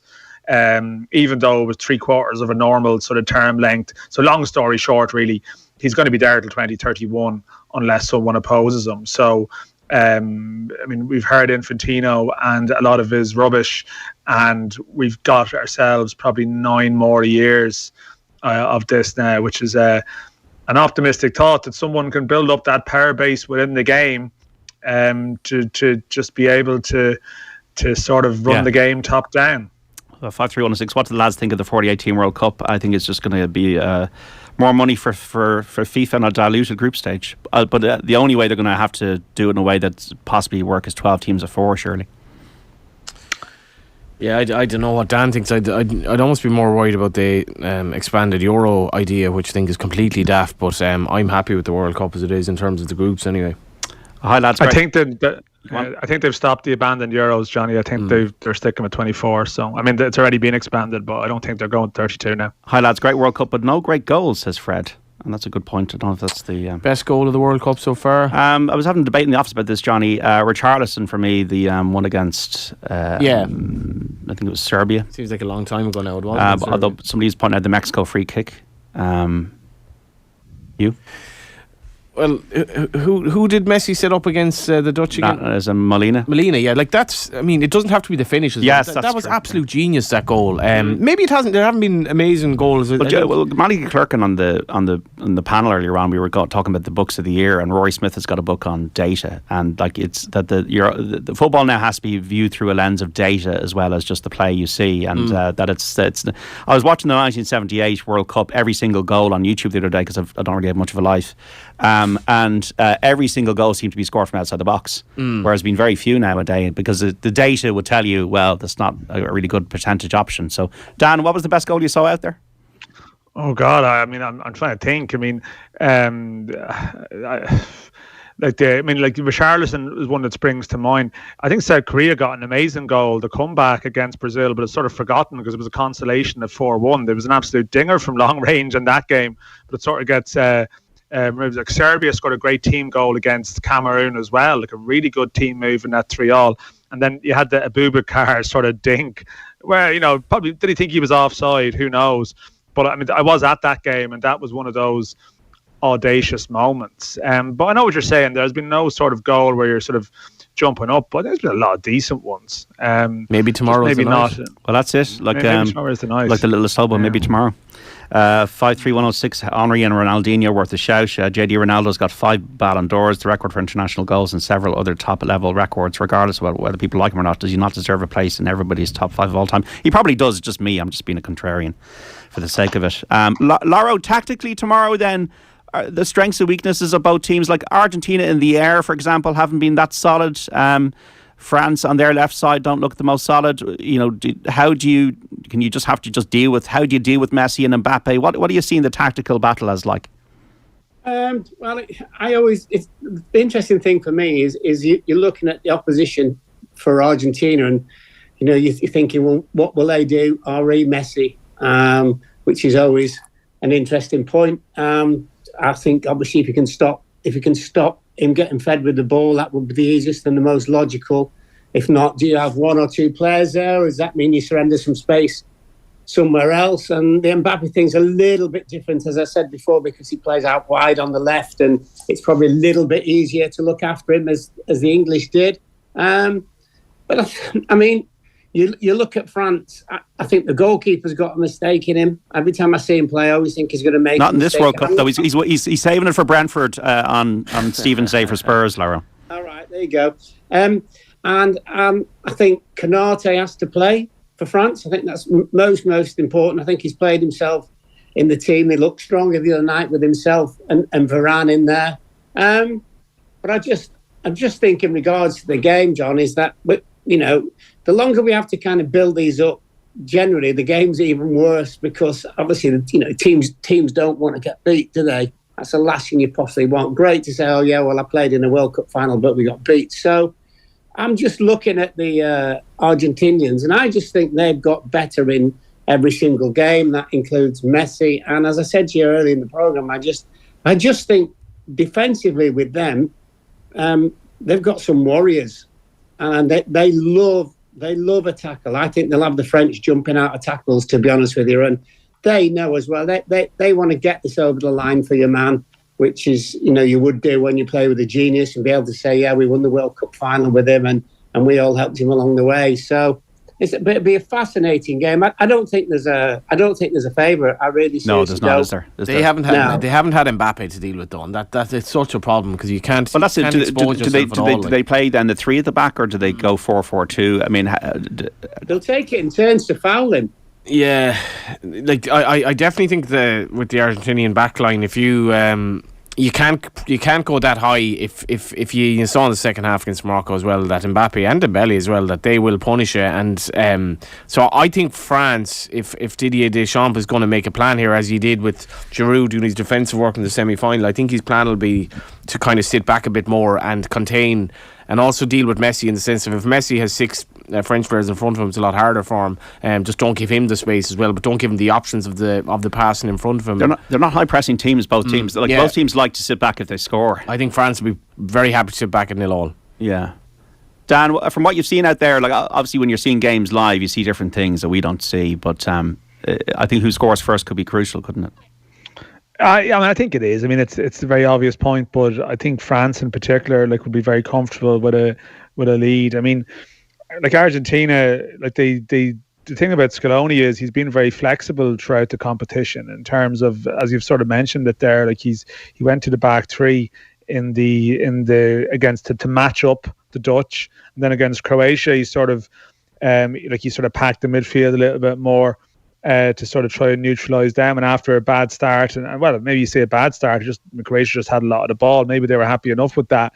They were able to sort of got on top of things. And I suppose when you start to think about a team sort of neutralising another, you do start to end up thinking about the strengths that France have. You saw.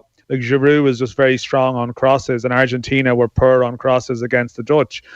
But then obviously if you maybe try and play a little bit higher up the pitch to not allow Giroud to sort of to facilitate those situations, there's loads of space in behind that Mbappe and Dembele are going to love, and then Griezmann has been the most intelligent player of them all in terms of what he's done. That you start to break it down that way, and you start to lean towards France in a lot of angles. But then the flip side is that Argentina probably have. Depending on what he does in midfield, and that's obviously a couple of players to consider there. But I mean, Fernandes has been very good. Alexis McAllister, they possibly have the sort of the energy in there to match what France have, and we'll see where France are with this virus as well. I think Rabiot wouldn't be everyone's favourite player, but I think they missed him a little bit during the week. So we'll see who's back from that end of things. But if Messi is just such a Messi, you talk about the difference probably watching on TV. I don't know if it's different at all, but it's just Messi's ability to impact the game on his own is just amazing. It's not as if you can. I completely see what Johnny says there about you get players behind the ball but Messi just has that ability to completely. To roam around the place and to make things happen from nothing, from a standing start. He can walk for 4 or 5 minutes. He can drift off wherever, and he's just so good that there's the Croatia game in particular when he's injured. There's something wrong with him here. He's sort of feeling his hamstring. He's strolling around the place, but then. In one movement, he's gone, and things happen around them. And the fact that Alvarez and as sort of occupying the opposition defense as well too, is helpful for Messi. They're not a one-man team as much as he is a very inspiring member of that team. So I think it's fascinating angles. I think Scaloni, he has it in him to sort of surprise with the team selection. He's mixed things up a little bit midfield with Paredes and various options. So. I'd be very interested to see what he does in terms of his team. And whereas with France, I think we probably have an idea what to expect, but knowing what to expect and knowing how to beat them is obviously two very different things. Yeah, absolutely. Go on. Sorry, John. Did Scaloni play with Messi at Barcelona? Off the top of my head, no, but I'm stand to be corrected. Okay. I thought I saw somewhere that they'd been together in Barcelona. Yeah, we can check that out. But he's not. The thing about it is they've been in knockout football since the first game. They've been in jeopardy since the first game because they lost to Saudi Arabia. So but other than that, they've lost maybe 40 or something like that. Maybe he was never at Barcelona to my mind. He was a Newell's Old Boys when he was young. So they were in the squad together in 06, I think, for Argentina. I think they were in the World Cup squad in 06. I'm not sure about the Barcelona thing, unless he was there at some stage coaching or something. But 03 to 06, he was in the Argentina squad, so maybe it was then. Yeah, they were in the squad in 06. Now, obviously, Messi was a younger member of that group there. But I think, in general, the relationship between Scaloni and Messi is very good. It's very strong. And, I don't think that's always been the case with Messi and management teams when he's been with Argentina. I mean, I just find it interesting, the Messi thing as well, towards the end of the Croatia game, where he's been feeling something and they're comfortable, but you still don't take him off. There was never a sense of let's give him a minute or two to sort of recharge here. It's like leaving him on the pitch at all times. That was just very much no risks, no messing, not be left like other teams. Yeah, I think Zabaleta spoke to him after that game and said, "Oh, you all right?" And he said, because he said it looked like maybe your hamstring or something. He said, "No." He said, "I just got a knock and I felt it at first." He said, "But as the game went on," he said, "it was fine." He said, "So, because there was a little bit, somebody started the scaremongering, he might not be fit for the final because of hamstring injury." But no, it was just a knock on the back of his hamstring, basically. You get these great nuggets, Laro.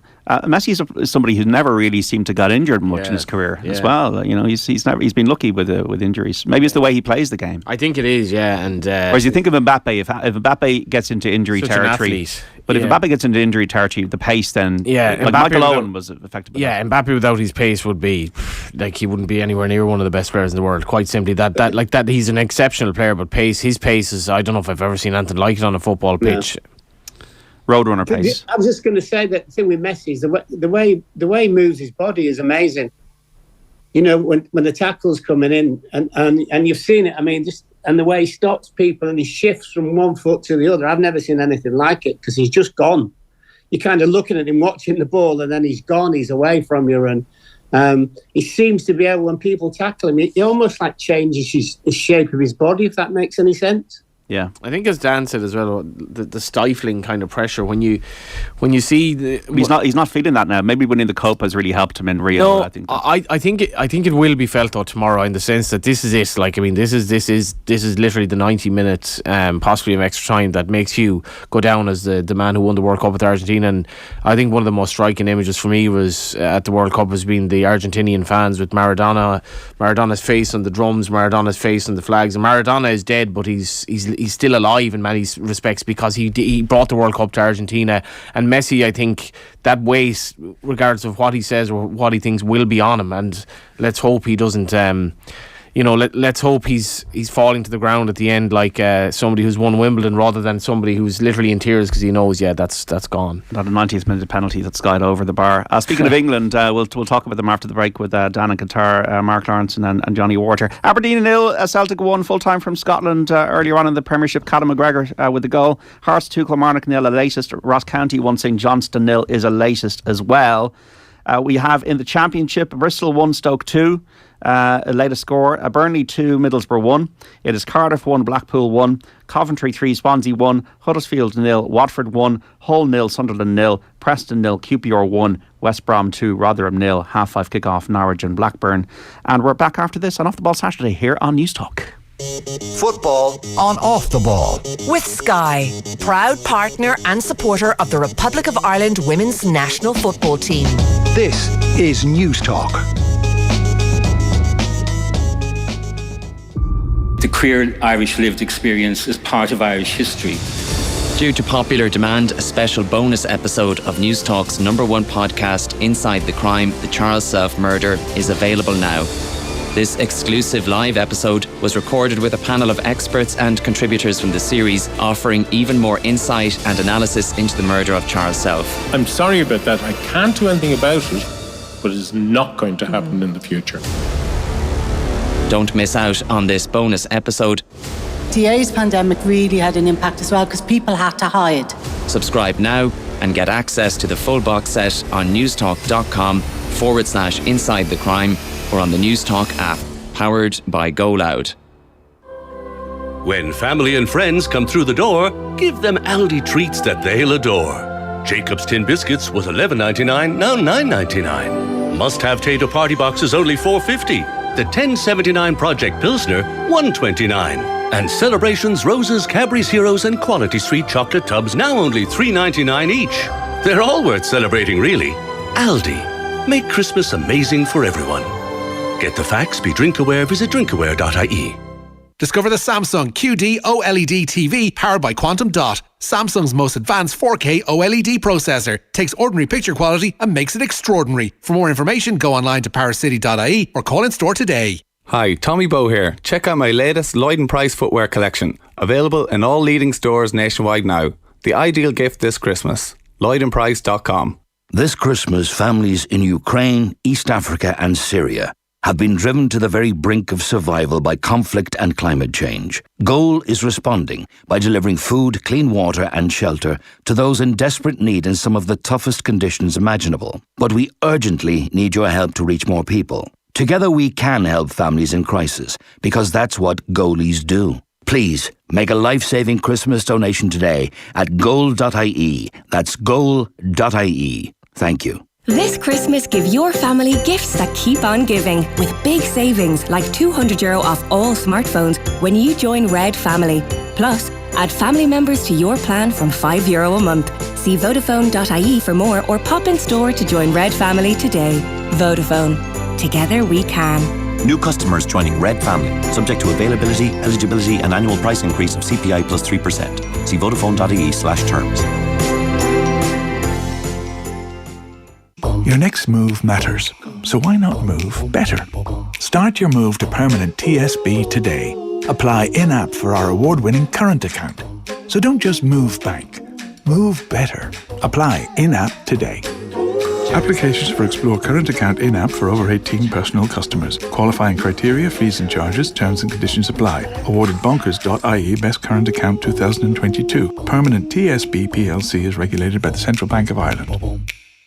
Mr. Blue Sky, please tell us why. The Lotto jackpot is an estimated €9 million.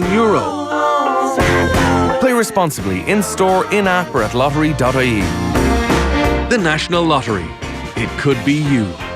Not everything is going up in price this winter, you know. At Screwfix, we're cutting prices on new lines, like a massive €170 off the DeWalt brushless combi drill, now only €189.95, and €12 off the Stanley Sortmaster organizer, now just €12.95. Get unbeatable value at screwfix.ie or in 31 stores. Screwfix, the choice of champions. While stocks last, prices valid until 8th of January. Visit screwfix.ie for T's and C's, delivery charges and restrictions.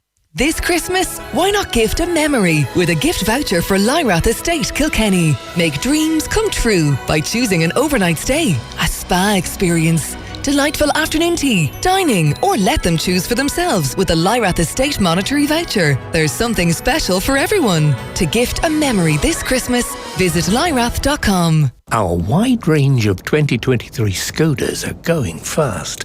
This is the sound of Anto driving home in his sporty Octavia RS. And this is fully charged Fiona driving away in her electric Skoda Enyaq. And this is the sound of someone who didn't place their order in time. Order your 2023 Skoda today, before it's too late. Skoda, made for Ireland. In as little as 3 minutes, you could die from smoke inhalation. A working smoke alarm gives you a chance to get out. It might be the sound that saves your life. Test your smoke alarms regularly, remove obvious dangers, and have an escape route planned. Visit firesafetyweek.ie for more fire safety tips. Brought to you by the Government of Ireland. If you're about to use an electrical appliance, like your hairdryer, which uses a lot of energy, just ask the question, is this a good time? Yeah, electricity demand's fairly low. You're looking good. If it's before 5 p.m. or after 7 p.m, it is a good time because it's outside of peak hours when less of us are using electricity at the same time. To find out the best times for your electricity usage, sign up to our pilot at espnetworks.ie/pilot. Football on Off the Ball. With Sky, get more of the sports you love on Sports Extra with BT Sport and Premier Sports. This is News Talk. And you're welcome back to Off the Ball Saturday here on News Talk. John Duggan on this extended show until 8 this evening, because we're showcasing live and exclusive commentary of Ulster against La Rochelle behind closed doors in the Heineken Champions Cup. But we'll have Oisin Langan and Fergus McFadden describing all the action. Right now, though, until 5 football Saturday, previewing tomorrow's World Cup final between France and Argentina. Remember, football and Off the Ball brought to you by Sky. Get more of the sports you love on Sports Extra with BT Sport and Premier Sports. You can text us on 53106. You can also comment on our YouTube channel, because not only can you listen on the radio and News Talk across the country as you do your driving around possibly, or maybe you're putting up your tree for Christmas in 8 days time, but you can also watch us on the digital and social channels, Twitter, YouTube, Facebook, and on the OTB Sports app. Got some comments in on Twitter actually. Pete says stop Griezmann and you beat France, he's the creator. And James Garrity on the best player ever, or the best 5, saw Messi play at Stamford Bridge in March 2006 against Mourinho's Chelsea. That'll be 17 years ago in 3 months. 791 goals and 349 assists in 1002 games. Is it really a debate? Great point there, James. I suppose it's a debate because we don't have debate. What do we have? Don McDonnell of the Irish Independent is in Qatar right now. Johnny Ward in studio and Mark Lawrenson is on the line. Laura, we haven't spoken about England yet. Should Southgate stay? Willie, do you think? What's the vibe there? With England? Yeah.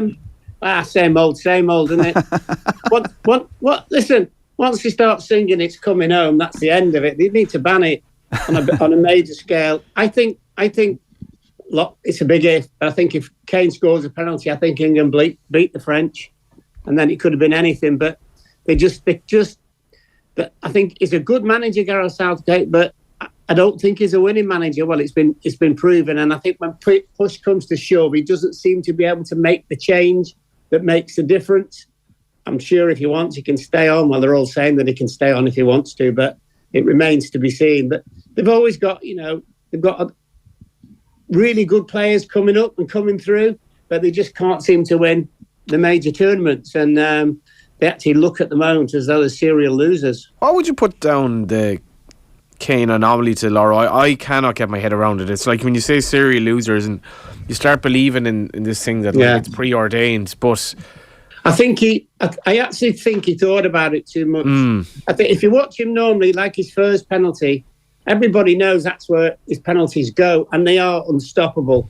Nice and high. They're not goalkeepers kind of mid-range in terms of his hips or anything in terms of height. They're always high, and they've got loads of power, and they're curling away from him. I just think he overthought it. I think he's probably thinking, he's my club mate, and one thing or another, he's going to think I'm going to stick it wherever, and he just lost it, unfortunately. But maybe in a way, with England, they might have too many good players, because what would the best team be? I couldn't really name the best team at the moment. I really seriously couldn't. They've got replacements everywhere, and maybe that's one of their problems. If they had less players to choose from, it might be easier for them in forward positions. I don't know if it's like a proper leader in the team as well. Pickford, I'm not having it all. Rice, he's obviously a flaky character, as we know. Harry Kane, Rice has been outstanding. He has, but is he a leader? Is there a leader? Well, he's still young, He's still young now, yeah. But I don't know. In some respects, I think England have done well in tournaments, and there's definitely a certain kind of we're enjoying them being knocked out, whilst we are not within the NASA's roar getting to the World Cup at the moment, and we have to look at ourselves, because England have the talent coming through. Maybe we don't, but Southgate, can you blame him for Harry Kane doing something like that? And if you don't, then it's 2-2. And as Laura says, England were the better team at the time. Well, if France win comfortably tomorrow, you can look back at that as the final. Yeah, the final doesn't always have to be in the final game. England were probably the better team at that point. Well, the thing about England is, for me, England underperformed for 20 years, didn't they, with all the great players they had, and a succession of managers that just didn't fit. Southgate, there was no expectations of them 4 years ago. There was a good culture. They overperformed expectations, like they had Dele Alli in the team, remember, back then. So that was seen as a bonus. Then they nearly won the Euros, didn't win it. But then the narrative then changes and turns into, well, we should be winning now because we're England again. So we're back out to the old narrative. And Kane didn't score the penalty, but who's out there? Because it's unlikely they're going to go for somebody from not England. So who's out there really to Eddie Howe, Graham Potter? These guys going to be leaving massive club managers' jobs with better money to go to an England job. So It's a hard. John, it depends. Yes. For me as well is the press are a nightmare with England. Absolute nightmare. You know, you win 6-2, whatever it is, and then you're very ordinary against USA, and you know there's never any middle ground. You know, very few of the journalists are thinking, well, you know, this might be a good point against USA. It's just like, oh, we weren't this, we weren't that, we weren't whatever. And you just have this massive expectation all the time. And God knows why, because when you look at them, I mean, in Brazil, they were the first out of the competition, weren't they? They lost the first 2 games with Roy Hodgson. And you know, they were finished. So it's one of those. I think everybody gets carried away with it. And you sit there and people say, oh, you're a miserable so-and-so, you don't think England do well and all that. But the reasons are why is because they never do well. Well, they do well, but they don't. Well, Dan, you want to come in there? Yeah. In a country where you've got so many people, firstly, and so many players to pick from, they just can't do it.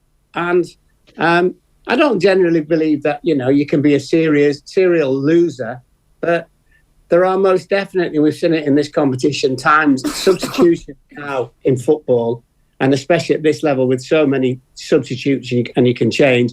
I think it's a major thing in this competition. I think it's been one of the best things. And I don't necessarily think England have got that very, very good at all. Dan? Yeah, I mean, I probably knew England were in trouble last Saturday when some of the morning stories were about the logistics of a victory parade for winning the tournament. That's when you know you're in a little bit of bother. That's when it's just like, okay. But I have to say, I don't think the press around England now is as bad as it used to be at all. Or relevant, Dan. Well, yeah, like it's definitely. But like there's just the atmosphere around the England camp.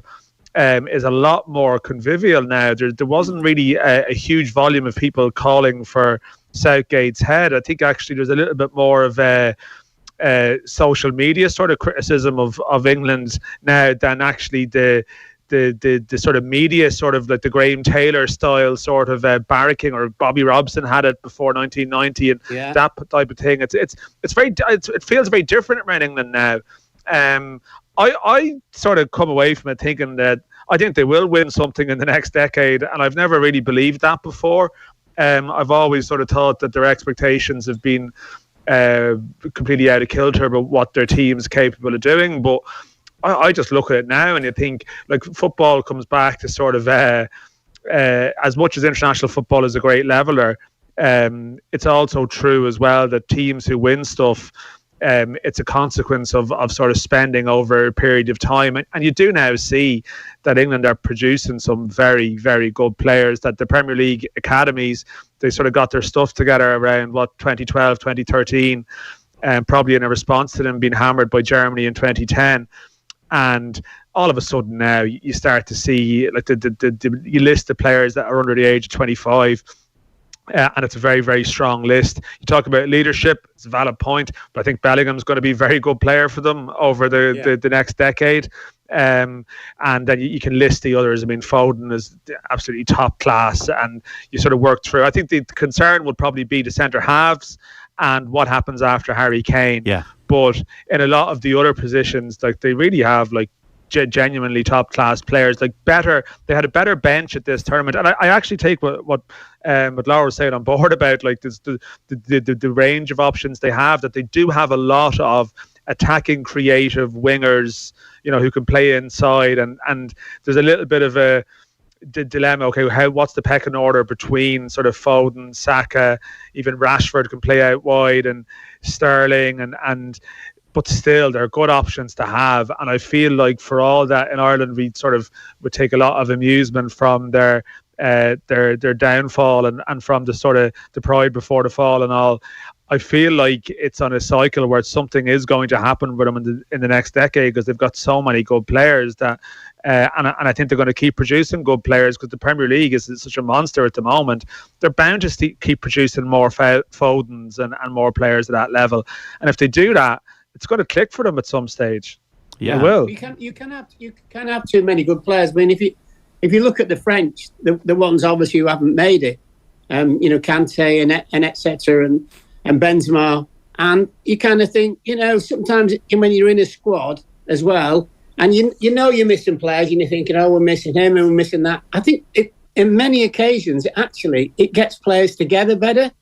And it's sort of a little bit, well, come on, let's show people that it's not just about these three. Pogba was the other one, wasn't it? And they would have all been in the team, arguably. And it does make a difference. But there's just something about the mentality with England, which is not so much the expectation, but it's almost like, look at us, we are very, very good players. And they are, but very, very good players win major competitions. Yeah, 2-1 to Croatia against Morocco here. 2-1 to Croatia, 86 minutes on the watch. A very open game, Johnny. Like a Moroccan player, Amala, was booked there, and it was almost like he was sent off, and they'd sent off the whole team were around the referee again. Their manhandling of the referees is astonishing. I don't know where the referee is from, but he's taken it very, very well. Yeah. Where's he from? I said Camley. Yeah, it's not he's taking a. He's almost like it's kind of like a Sunday league game where he knows the players and they're all getting a bit hot, but he's taking it well. I can't imagine like Kalina reacting the way that he has. He's in the box now, Kalina. Is he? Yeah, he's the Grand Master overseeing everything. I will miss this Moroccan team though. What they brought to this. They've been the romantics. They have been the romantics. And the one thing that we don't talk about in terms of the Qatar World Cup is, I think it hasn't been really spoken about much over here, is the pride that the Arab world would take in Morocco and doing well, and even maybe to an extent Saudi Arabia having beaten Argentina, and this Moroccan team is. I did look it up. I think the bid for 2030 is actually still on, and this would, I presume, they won't happen because they won't have the money to win it over. Qatari referee apparently. Qatari, Abdul Rahman Al Jassim. So he's doing a good job. He's just. I don't think you should be handling the referee like the players are, but the Moroccan team and the passion that they have, and what their fans have brought. They're probably going to finish fourth now, but for me, whatever wins tomorrow, they'll definitely be one of the highlights. Texting here in 53106 talk about how England have to win eventually. Has Dan ever heard of Mayo? Says Ray and Mayo. There's an element of that, Ray and Mayo. It's almost like they are cursed to an extent. I do wonder with England, is there a psychological hangover at the back of their minds? That Kane penalty for me, just it defies all reason that he should. He cracked. He was 6 minutes from time. He'd already scored. He bottled it. I think he bottled it, and maybe it's the way it's the memory of the England missed penalties. It's a hard word, like choke, bottle. They're hard words. It was choking. It was like Ace Ventura laces out. Like it was that moment. Never seen it. It's like basically the whole movie is about this kicker who completely bottles like a field goal kick, and he's banished from memory forever. Ray Finkel, called Ray Stinkle by the fans, and Dan Marino features. But there was, for me, I think Harry Kane. He will never take a penalty as bad as that, and for me there's something in it, like it's the weight of history. I don't know, Harry Kane is too good a technician to take a penalty like that, and that's the one thing about how Argentina overcame the debacle of what happened against the Netherlands. For me was massive, absolutely massive. And on the other level with England, I don't know, there's just something weird about that. 53106 Mark and Cork in touch. Lads, Harry Kane had a very average World Cup. Think about it, leaving aside the missed penalty, he got one goal from play. He didn't contribute a lot. Well, I suppose it's the way England play, isn't it, as well? But yeah, good point, Mark, on 53106. Dan, we're kind of getting towards the twilight zone in the show this afternoon. So what's the plan tomorrow? Will you be there early? I think so, yeah. It's a 6 o'clock kickoff local time here. I know it's the early game, so as in the early schedule. So yeah, no, I think just get there early, John. Like it's Lusail, there'll be Argentina fans sort of strewn all over the route. So probably the earlier you go, the less chaotic it gets. But when you get to the stadium, it opens out into a big sort of concourse where you see sort of, even if you get a media bus there, you sort of come through this sort of big concourse where there'll be thousands of Argentina fans. I'm even just looking now at the local TV here in the souk where I was a couple of hours ago.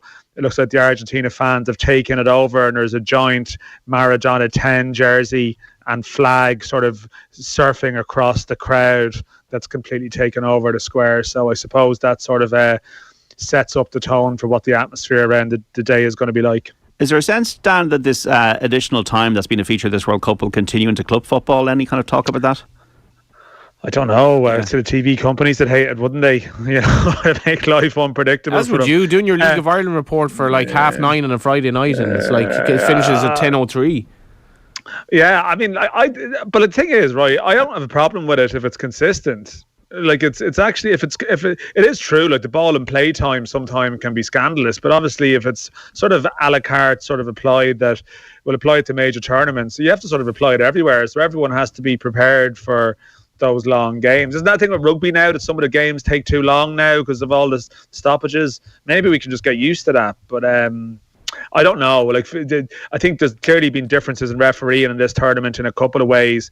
Definitely a little bit more let it flow and not throw out too many cards for tackles. We're used to being yellows. So we'll see if it's carried on, or is it just 1 month only. And how's VAR worked at this World Cup, Dan, from out there? God, it wouldn't. It's not something that's on my mind. I think we can get through a show. Yeah. We can get through a show without a big VAR debate. I think it's an achievement. Yeah. I mean, it's obviously. I'm trying to think. There was 1 or 2 games. There was obviously the Morocco incident with Boufal during the week. We would have thought there might have been a second look at that one where he got booked. There have been instances, but it's a bit like VR now. It's part of the game. I haven't noticed any distinct real difference in how it's been operated here. I think the refereeing talking point has been more the added on time and the sort of loose approach to booking players. I mean, Messi really could have a fussy referee at a different time could have sent Messi off in the Dutch game. And he kicked the ball away at one stage and should have got a yellow card, but didn't. So there's obviously been a few differences in this competition. Okay, neck in the block time, guys. The World Cup final preview tomorrow, 3:00 Irish time kickoff. France against Argentina. Dan McDonnell of the Irish Independent in Qatar. Who, why, and by how many? Oh God, I have to be consistent. I mean, I can see all the reasons for France to win, and I analyse that, and I think France, and yet I just feel like there's something powering Argentina here. The bit of momentum, they've improved across the competition, and they can do it by the odd goal. Laro, who, why, and by how many? I'm going for Argentina 1-0. I just think on the day, I just think they'll be putting a real performance. And as I say, I'm just a little bit worried about the French because they can be very skittish on a day. So 1-0, Messi, happy days. Johnny Ward in studio here. Argentina against France. Who, why, and by how many? The last time I'll probably talk about the tournament off the ball. Neck in the block is a good analogy, considering Saudi is hoping to host it in the future, and that has been the thing that's hung over this World Cup. But the brilliance of football hopefully will prevail tomorrow night. 2-0 France, JD. On the basis that they go 1-0 up and they manage the game. And I think that anxiety might just befall Argentina belatedly, the weight of expectation. But heart says Argentina, French, the Le Coeur says Les Bleus. I think Argentina, but not in normal time. I think Argentina in either extra time or penalties as well. We can't all be wrong. We can't all be wrong. One of us will be right. Dan, thanks for all your contributions from Qatar. Safe home and enjoy tomorrow. Thank you, John. Lads, appreciate it. Laro, enjoy. Where are you watching the match tomorrow, Laro? Say again, John. I missed that. I'm broken up. You watching it at home? I'll watch it at home. Mrs. is banned from being in the lounge for 2 or 3 hours. Okay, well, be nice to her afterwards. I will. Enjoy, Lara, enjoy. Where are you watching it, JD? I don't know. I have to decide. A good venue in Dublin which has Argentinian and French fans, so I have to work that out. Anybody who's got a suggestion, 53106, you can get in touch. Oh, there's that place on Parnell. The Woolshed. That'll be. So I want somewhere with atmosphere. And you? I'm watching it in London, actually. For the grace of God, I could be watching England in the World Cup final tomorrow in London. So TBC as well. Okay, thank you, Johnny, for coming in, as always, for Football Saturday. And just to, folks, in terms of matches that have been going on around the UK Championship, Bristol City 1, Stoke 2, Burnley 3, Middlesbrough 1. These games coming to a close. Cardiff 1, Blackpool 1. It has finished Coventry 3, Swansea 3, Huddersfield 0, Watford 2 as the latest score. Hull 1, Sunderland 1, latest Preston 0, QPR 1, and it's West Brom 3, Rotherham 0, or Rotherham 3-0 down there. Norwich Blackburn kicks off at 5:30. Earlier on, Celtic won 1-0 away to Aberdeen with Callum McGregor on the mark, and that one's the Celtic going 9 points clear at the top of the Scottish Premiership early doors today. Hearts 3, Kilmarnock 1 a result. Rosscounty 1, St Johnstone 2 is a latest score. In the playoff for 3rd and 4th, Croatia are going to get 3rd because they lead Morocco 2-1 with about a minute to go in stoppage time there. So that's what's been going on football-wise. Plenty of more analysis and debate. Obviously, we're live with the show tomorrow when the World Cup final is on. We're on air as well till 8 o'clock this evening because we're bringing you live and exclusive commentary of Ulster's match against La Rochelle in the Heineken Champions Cup from the Aviva Stadium at 5:30 with Oisín Langan and Fergus McFadden in the commentary box. We'll build up to that as well and check in with our political correspondent Sean Defoe after this break about the makeup on Taoiseach's Leo Varadkar's new cabinet. Stay with us. Listen to News Talk on smart speaker. Play News Talk.